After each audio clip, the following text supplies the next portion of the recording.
ఉమ్మడి పశ్చిమ గోదావరి జిల్లా ప్రధాన న్యాయమూర్తి సి పురుషోత్తం కుమార్ ఆధ్వర్యంలో 78వ స్వతంత్ర దినోత్సవ వేడుకలు జిల్లా కోర్టు ప్రాంగణం నందు గురువారం ఘనంగా నిర్వహించారు.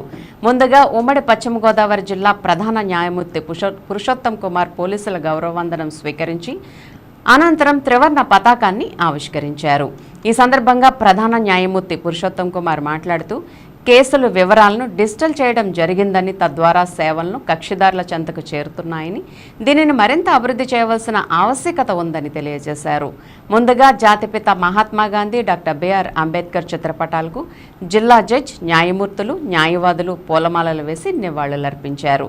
కార్యక్రమంలో 2వ అదనపు జిల్లా జడ్జి పి మంగాకుమారి, 5వ అదనపు జిల్లా జడ్జి జి రాజేశ్వరి, 8వ అదనపు జిల్లా judge M Sunil Kumar, POCSO special court judge S Umasunanda, ఇతర న్యాయమూర్తులు, high court bar association member B V Krishna Reddy, Eluru bar association president మరియు PP Kone Sitaram, GP B J Reddy, deputy director of prosecution Krishna Nayak మరియు ఇతర న్యాయవాదులు, కోర్టు సిబ్బంది, న్యాయవాదుల గుమస్తాలు పాల్గొన్నారు.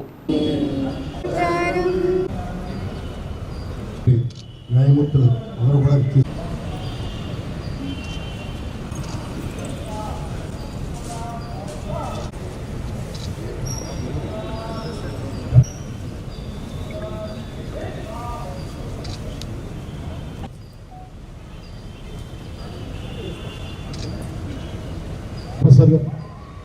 పుష్పాంజలి ఘటించారు.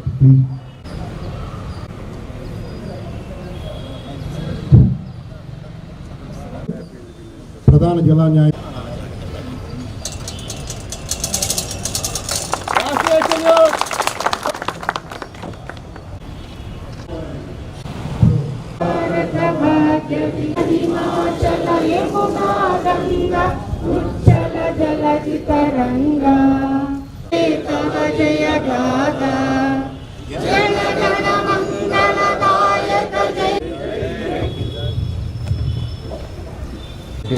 ముందుగా కార్యక్రమాన్ని ఉద్దేశించి